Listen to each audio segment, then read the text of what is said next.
Welcome to session 6.1, our last lecture actually for the term. And today's lecture or mini lecture will be about OD interventions, people and process. So a few days ago, we were talking about interventions. Interventions are sets of activities that we can recommend, for example, to a company if we were the OD practitioner. And these activities are meant to try to drive change in the organization. So again, what's important, of course, is that we know what the goal is of our change process. And from there, we can recommend specific activities. A few days ago, we talked about strategy and structure. So we could recommend how to change the structure of the company, or perhaps even perhaps change a strategy of a company to drive people to basically to perform better within the company. But today we are specifically talking about people and the process of how people work together.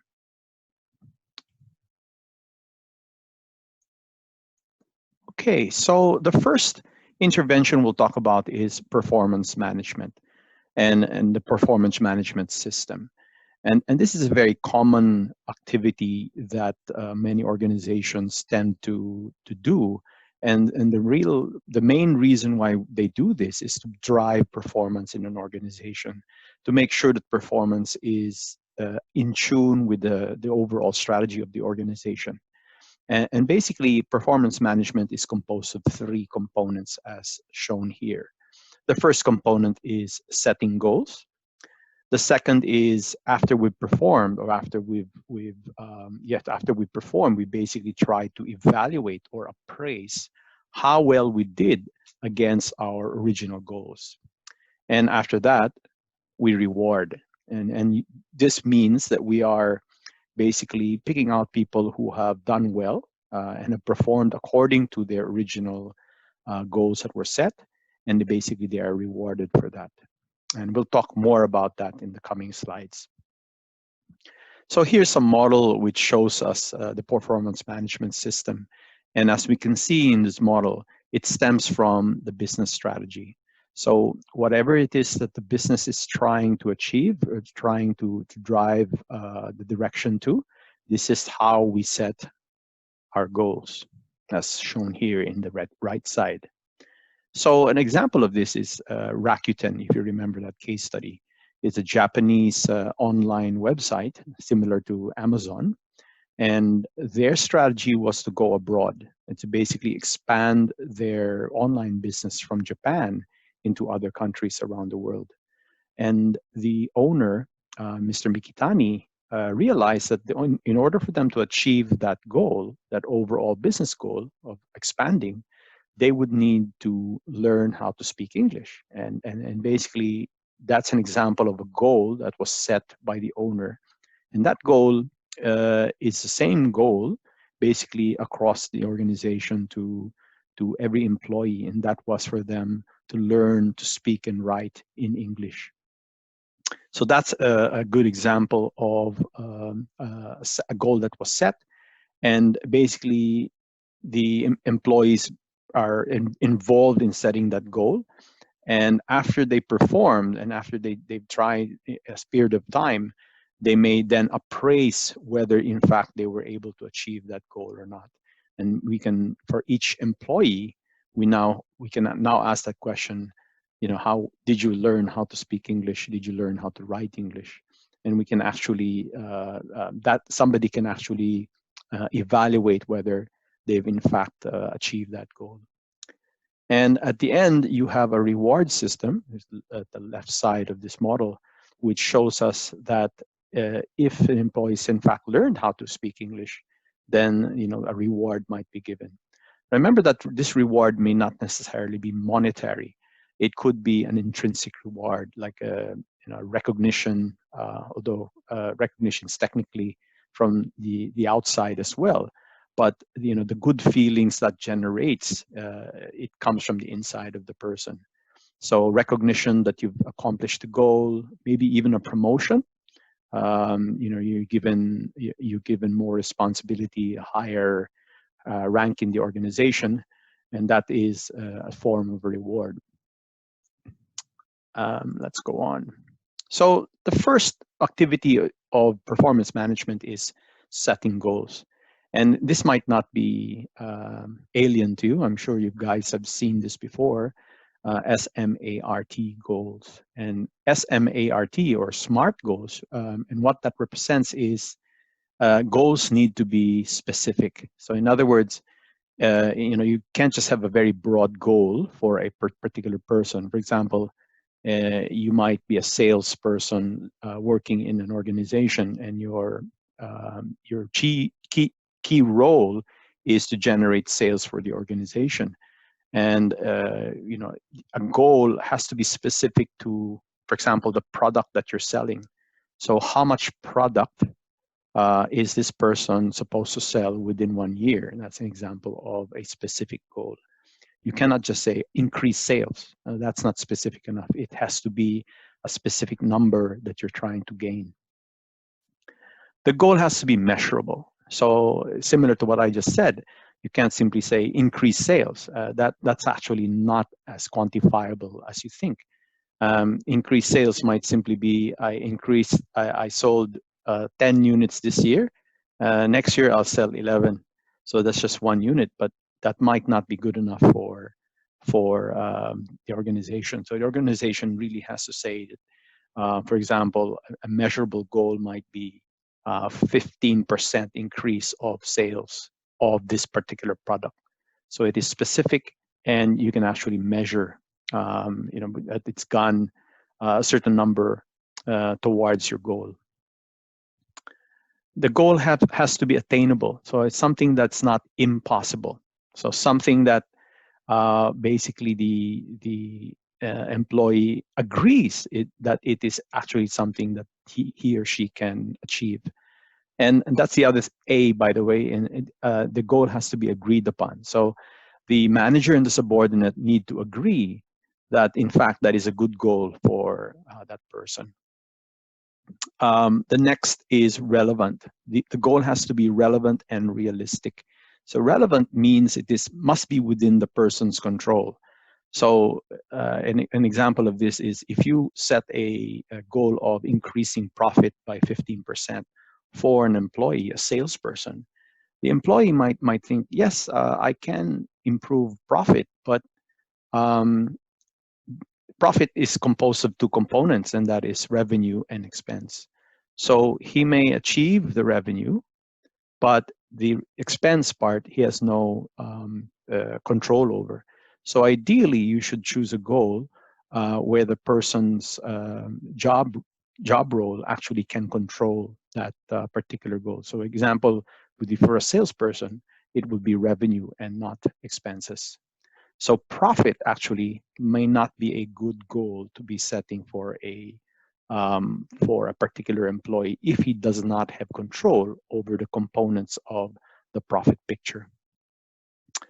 And lastly, the goal has to be time bound. So it's a good idea for you to set a period when he can achieve this goal. So simply saying that you can increase sales by 10%, and the person does increase sales by 10%, but it took him 5 years to do it, then that's, he did achieve the goal, but not to the time that was specified. So it's a good idea to sort of specify a 1-year period or a 6-month period for that person to achieve that goal. Okay, so the next component of the performance management system is appraising performance. So after the person has performed through the year, for example, and usually, by the way, the performance management is done on a yearly or sometimes twice a year basis, every 6 months, for example. But usually it's 1 year. And at the end of the year, we look at the employee's performance over that year, and we try to appraise whether that person has actually achieved the goals that the person has set in the first place.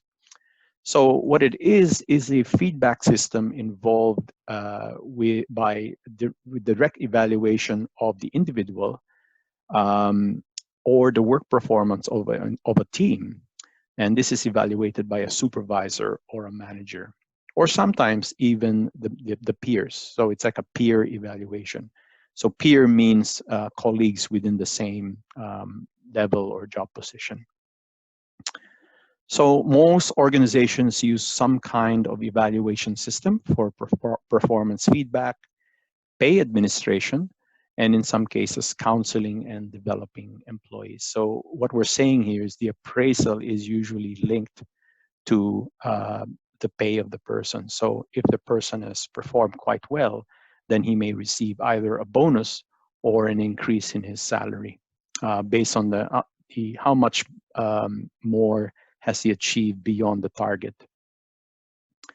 And in many cases, it should be linked to counseling or development of the employee. So if there are any weaknesses that have been exposed by the performance management, for example, the person didn't meet his goal because he lacks a certain ability, then that is a way, the performance management is a way to identify the weaknesses and the training that an employee might need for him to perform better into the future.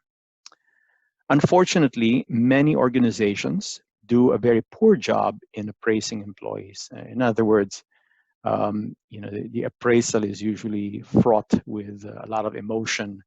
The supervisor giving the appraisal, perhaps, number one, is not very well trained in evaluating the employee.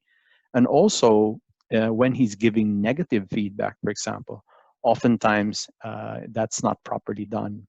And in which case the employee might resent that whole process. And in fact, it might cause the relationship between the supervisor and the employee to become even worse.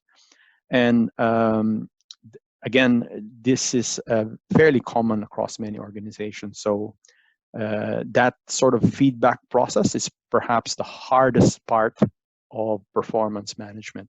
And proper training has to be done in this regard.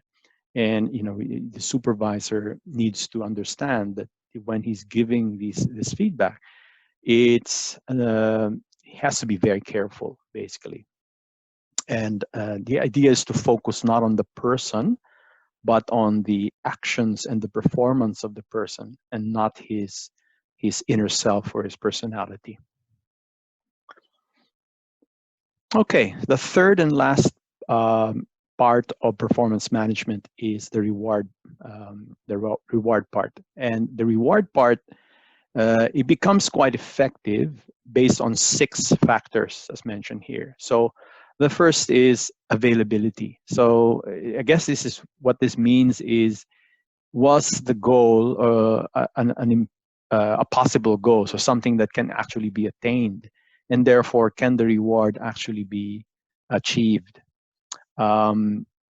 Especially, of course, when your reward is very closely linked to the performance. Timeliness of the reward. So if you give the reward 6 months after the performance of the employee, oftentimes that's too late. And the reason why it's too late is because when we talk about reinforcement theory, the positive reinforcement theory, the positive reinforcement really helps learning of the person if the positive reinforcement is given right beside the performance. So it's like training an animal, like a dog, for example. If you're training the dog to sit or to lie down or to roll over, you need to give the reward right away. Because if you wait a couple of months later, then the dog doesn't understand why he's received the reward. He cannot learn that the reward is actually linked to a particular performance. It's the same thing with human beings, really. You might think that I'm belittling human beings into that point, but it's actually quite true that performance that's linked to an immediate reward does help the person learn in a quicker fashion. So, of course, all this is dependent on whether your reward is closely linked to performance. So, some companies that I've worked with, for example, they would give a bonus, but to everyone, but the explanation of that bonus is not very clear as to Was that because of a particular performance that we did or not? So people don't really, if a bonus is given, they basically say, thank you very much, you've given me some money.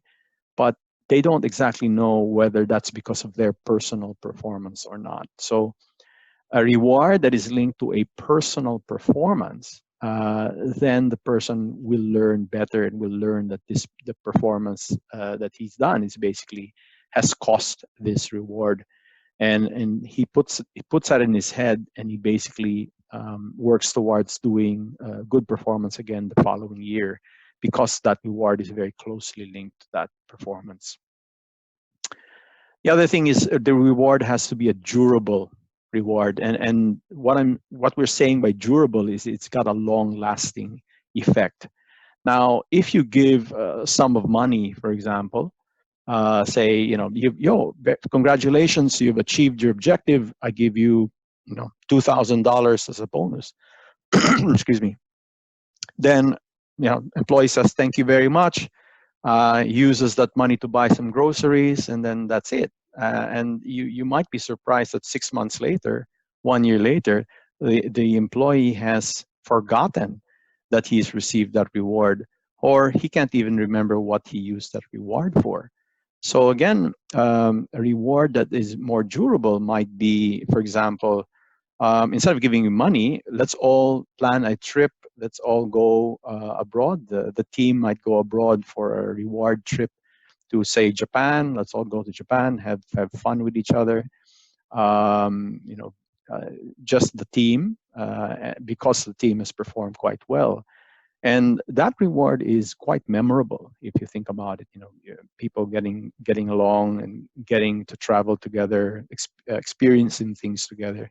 This is something that's more long-lasting because people hold that into their memories. So another durable reward is if you're rewarding the person based on an intrinsic reward, for example, like a feeling of accomplishment. So promoting a person and the good feelings that creates, and the feelings of achievement are something that is more long-lasting for that person. The fifth is fairness. The reward has to be given in a very fair manner. So if person A and person B are performing the same fashion, have performed exactly the same performance, and they've achieved their goals in the same way, then they should have a similar reward. So if person A gets $10,000 and the other person gets $5,000, you can imagine the feelings of fairness will be ruined. So people will think, oh, is there favoritism going on in the organization? How come I'm not getting the same amount of money as that other person? Visibility is the last factor, and that is members see who is earning the reward. So in other words, when people see that other employees are doing quite well and they're receiving some benefits, then these people who are observing actually learn from this. It's called observational learning. And they see that if they perform in the same fashion as their role model, so then they'll work towards that. So again, visibility, very key factor. So these 6 factors will determine whether your reward will be effective and will it in fact motivate performance into the future. Okay, so we talked about performance management, and we're going to be talking about 3 more interventions or activities that we can go through, and these 3 are T groups, process consultation, and team building. All of these 3 interventions are what we call interpersonal process approaches. So in other words, they're really targeted to the individual and trying to get that individual to basically perform better in the organization.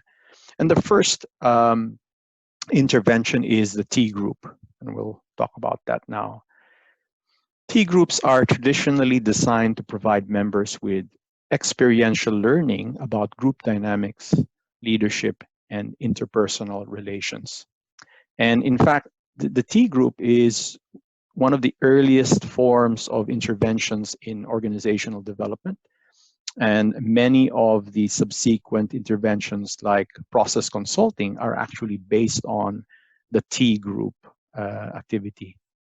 And in a T group, usually they may call in maybe 12, about a dozen people to form a circle in a very private place. And in that activity, people are sharing people's feelings. They're sharing basically how they feel about certain things, certain stress points, for example. And basically, there are 6 goals involved in T groups. The first goal is for people to understand each other's behavior, so understanding one's own behavior. Why do we do certain things?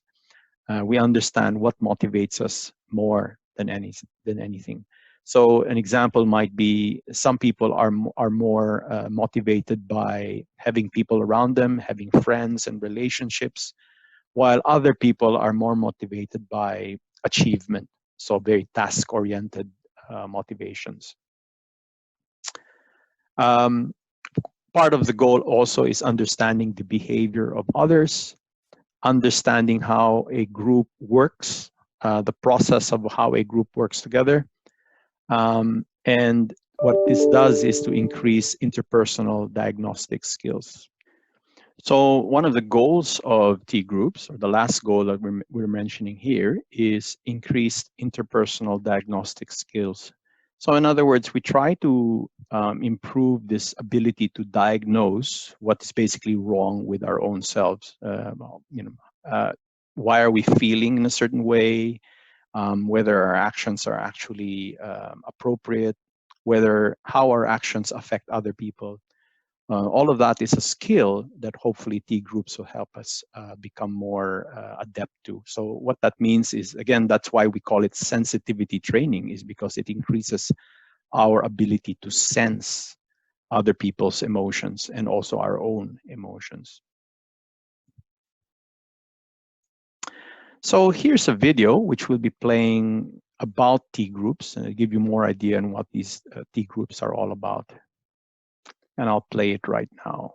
We can get it to go.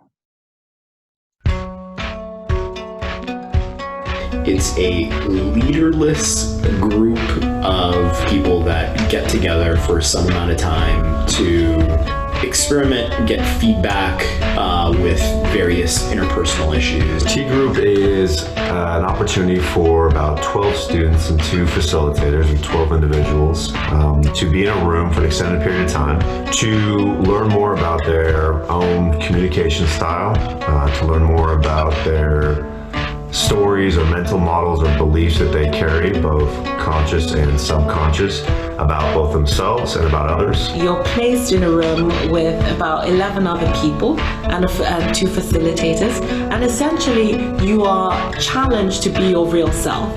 So say the things that you really think. Talk about the difficult things that we all think about but never want to really share.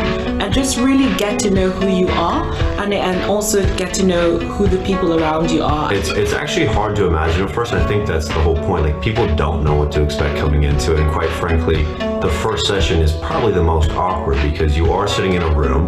There's no real agenda. You've sort of been prepped a little bit and given some ideas as to what you could talk about, but truly there's nothing that is necessary or sort of mandated. So it's a little awkward at first because you're sitting in a circle. There's no prompt, and there's no leader. It's a little amorphous, but things had a way of picking up steam. So you go into the room on the first day and you're given a chance just to literally sit there and wait for something to organically appear. And so usually what happens is someone will muster up the courage to actually venture and say something. And from there, it's the facilitator's job in many ways to kind of use that sort of kernel and start to create a productive conversation from there. And that can be really about almost anything, but it starts somewhat high level and superficial. And then, sort of as we peel back the layers, we talk about really kind of core and personal issues. So you'd sit down, someone would start talking about whatever was on their mind, and things had a way of moving towards a meaningful conversation. You are in a place where you're saying exactly how you feel. People are also being their authentic selves. And what that means is you actually get to get the real feedback. Coming into it, you obviously want to be thinking about what do you want to get out of it. So everyone has somewhat of some personal goals that they're trying to really achieve. And so where a lot of the challenge and the growth comes from is being in sort of this small group where each person has something they're trying to get out of it, but they're also trying to help one another make sure that they get their best out of their personal goals. So the blind spots that you have about who you are or your leadership style gets challenged. You get to really understand exactly how you're perceived by people. So this was an opportunity to really take some risks, experiment with different styles, whether that's communication styles or listening styles or whatever it may be, and really from that sort of see how others react to that and see how you feel in that. Does that feel authentic to you? Does that feel awkward, and maybe can I grow into it? There are three things. There's how you think about yourself, there's how other people think about you, and there's how you think other people think about you.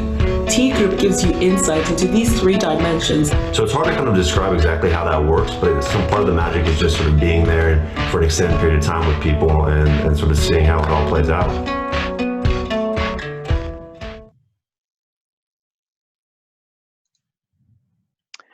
Okay, so that's basically what T groups are all about. Let's make sure we've got, yep.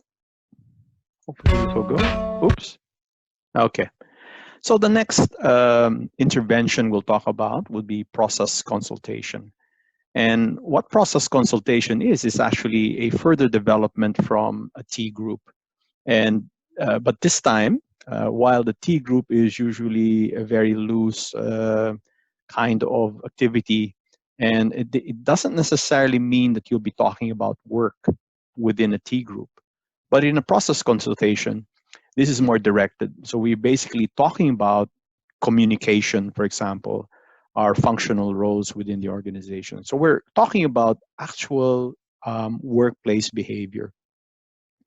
And it's basically designed to help the group process or group processes by working with individuals to develop their understanding of the processes involved in communication, functional roles, how do we solve problems in a team, how do we make decisions, understanding what our group norms are, or in other words, what the subculture is within our group, what do we believe in, what do we find important, and how do we grow this team into a better team, and also examining leadership and authority. So basically, in a process consultation, we're looking at leaders as well and how they lead, and even followers.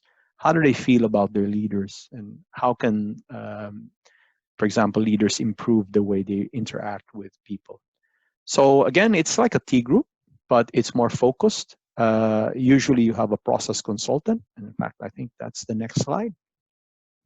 Yeah, so the process consultant is there like a third party to help clients learn to solve their own problems themselves, not necessarily to solve the problems for them. So this is basically like an OD practitioner.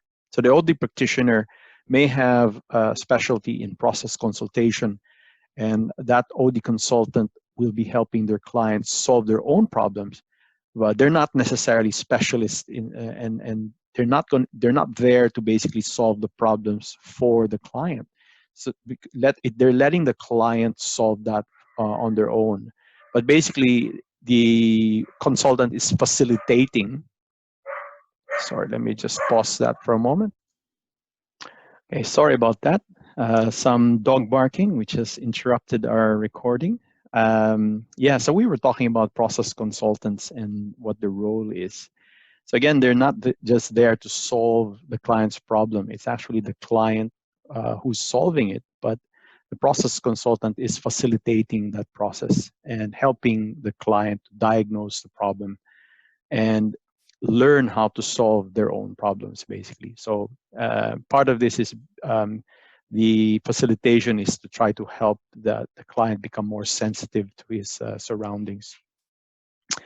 So the process consultant has a very keen interest in the nature and style of communication among group members, seeing how people communicate with each other, and basically understanding, what's the effect if you communicate in a certain way. How do you improve people's perceptions of each other? How do you improve that interaction with each other? Okay, so when is process intervention appropriate? So process intervention with, of course, a process consultant available is applicable when the client has a problem, but is really not sure about what's causing that problem and how to resolve it. You'll notice that process intervention is quite similar to the action research change model, where in the action research change model, you have this step where the client and the process consultant or the OD practitioner are actually working together to diagnose the problem of the organization. So if the client is unsure of what kind of help or consultation is available, then perhaps he may call in a process consultant to help him out. The nature of the problem is such that the client would benefit from involvement in its diagnosis. So in other words, especially if the client is involved in implementing whatever improvements need to be made, then it's good for that person to be involved in the diagnosis. There are some problems that are probably better that the client is not involved. So an example might be if you call a third-party consultant to come in, like a management consultant, to have a look at a particular process of an organization. That consultant may not necessarily involve the client or the manager of that team, and all he's doing is having a look, third-party analysis or evaluation of the nature of the team, the nature of how they work, and trying to diagnose the problem. And that is they don't want the client involved in that, because sometimes the client himself is actually part of the problem. But in many cases, if you are getting a process consultant, then it's not that kind of a problem. It's really better that the client would benefit from involvement in diagnosis. The client ultimately knows what interventions are most applicable. So here, the process consultant's role is simply to suggest certain things, but at the end of the day, the alternatives are actually drawn up by the client himself, and the process consultant is just there to help him arrive at these alternatives. And last situation is the client is capable of learning how to assess and resolve his or her own problem. So if the client is basically clueless and maybe doesn't have the capability, then process intervention, it may not be the right activity for that person. But if the client realizes that he can, or he or she can, fix their own problem, then this kind of intervention is quite appropriate.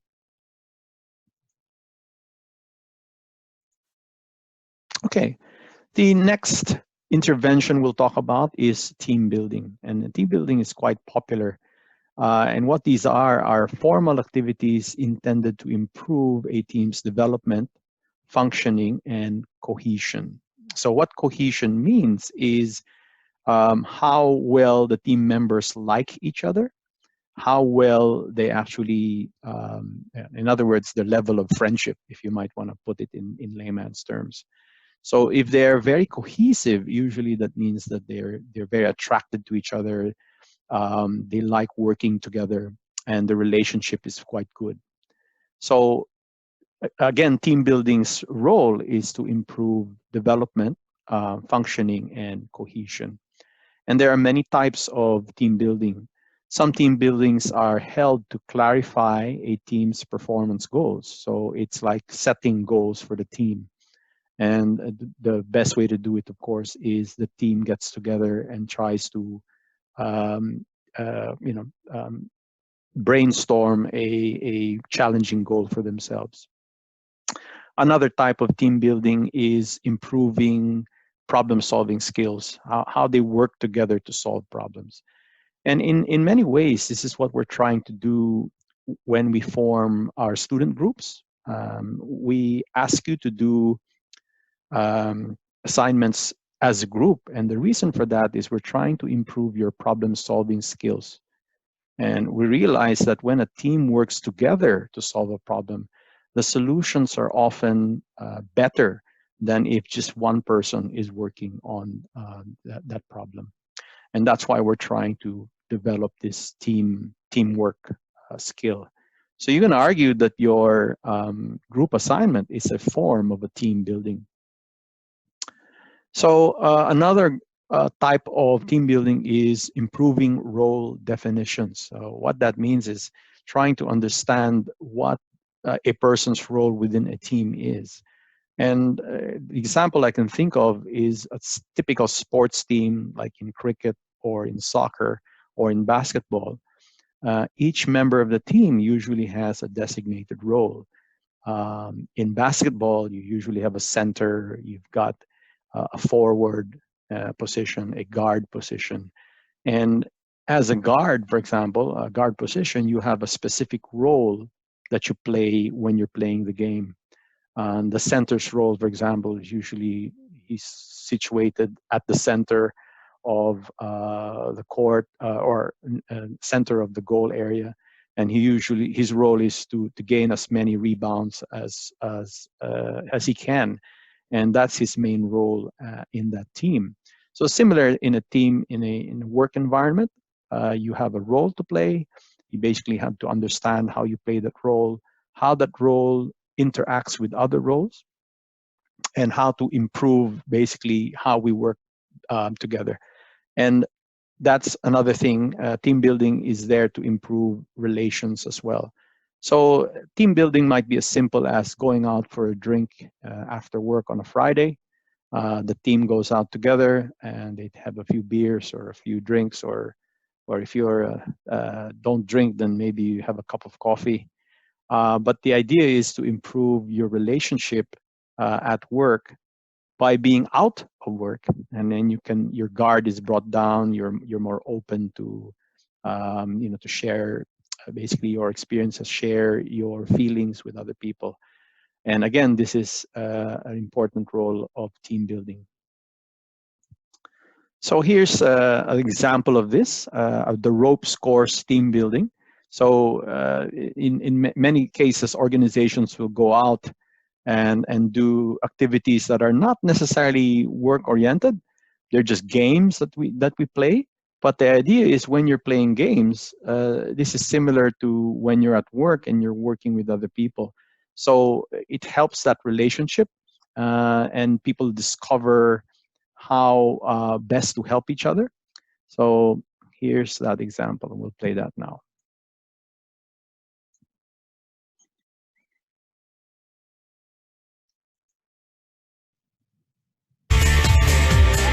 Welcome to our Pushing Your Limits High Ropes adventure, where your team can do all this and more.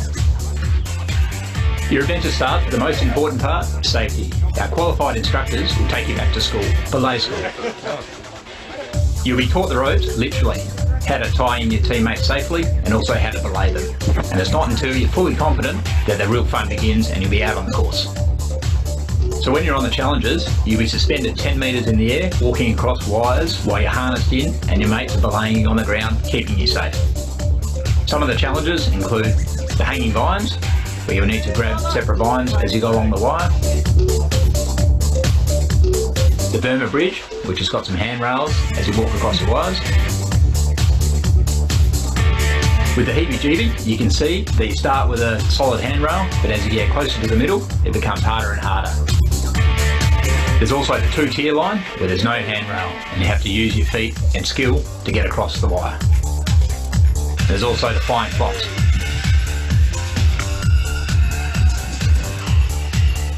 The Jacob's ladder involves walking across a flat ladder while you're suspended in the air. And the dangle duo is going to involve some more intense teamwork, where you're working with another team to get yourselves up the ladder. You'll notice the spacing of the ladder gets further and further apart as you go higher up the ladder. And of course, the highlight of the day will be the leap of faith, where you're doing exactly that, jumping from a platform onto a trapeze bar about 15 metres off the ground.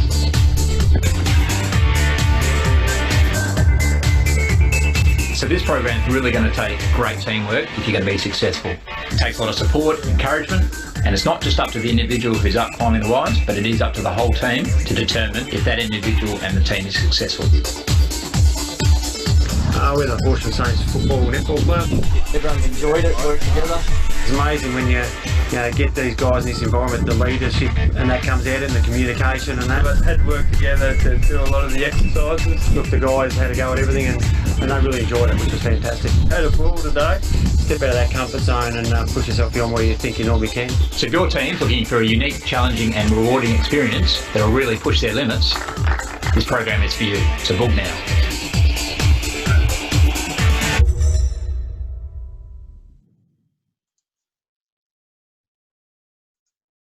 Okay, so that's just an example of team building, and it can be for a football team, but it can also be from a team at work.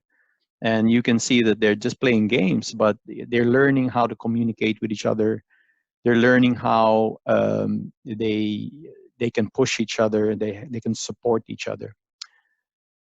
So let's go on. So the last slide here is organization process approaches. So we talked about process interventions, process consultation. This is very similar, except that this is in a bigger scale. So it's not just talking about one person or maybe a team, but in many cases, it's the entire organization. So when you have, for example, if the CEO wants to change the entire organizational culture, then he may do an organization confrontation meeting. And that is an intervention designed to mobilize the resources of the entire organization to identify problems, set priorities, and action targets, and begin working on identified problems. So it's different from a process consultation in the sense that it's a lot bigger. It really involves the entire organization and not just one team. And usually in interventions like this, cross-functional groups are formed to identify and solve problems. So you could have many groups. In one group, you could have people from accounting, people from marketing, people from production, research and development. They're working together as a team to basically, diagnose problems and basically suggest some solutions. And that is a confrontation meeting. So a kind of an approach like this, an intervention like this might be very helpful for your case studies. So I can think of one case study, the Beach Palace Hotel. So whoever's doing that case study, in that case study, there is a need to basically change the culture of the hotel, because we can see in the hotel that people are very complacent and they don't really feel that there's a need for change. But so if the CEO of the hotel were to do a confrontation meeting and involve the entire organization to try to discover what they're doing wrong and basically their behavior that needs to be changed, and that's basically being complacent, then that's a good activity to do, and to get people to realize across the board, the entire organization, about the kind of culture that they have and how do they improve that culture. Another organization process approach is the intergroup relations intervention. So this is like a team building, except that we're not talking about one team. We're talking about two teams or maybe even three teams, and bringing them together to try to improve the way they relate to each other. So in the Ramjet case study, for example, you've got departments that are working separate, but from time to time, they need to coordinate with each other. And therefore, it's like a team building between groups. You get the two groups together to try to understand the way they work and how to improve their own way they work together. So that's employed to diagnose and understand intergroup relations, to change groups' perceptions of each other. You know, the engineering team has a bad blood between them and the marketing team. So basically, if you bring them together to sort out their infighting, maybe they can get to work better together. So the last is a large group intervention, and this one can affects the whole organization, such as budgets, technology, changes to senior management. So again, it's very similar to confrontation meeting. And in this particular case, you're actually having a 4-day conference, for example, 2 to 4 day conference, and you involve as many as 100 people in that conference within that organization. And the idea, again, is very similar to confrontation meeting, is to try to discover and diagnose what our problems are within the organization. So these are, again, examples of interventions, and that's our last slide, by the way. And let me just remind you that you should turn to these slides to try to determine what kind of an intervention might be suitable in your case study, so that you can do a proper suggestion for your assignment case study. There's a separate slide presentation which just outlines the many types of many types of interventions that you could use. Again, like team building, process consultation, but even structural and strategic interventions. So you should turn and review these when you're completing your assignment.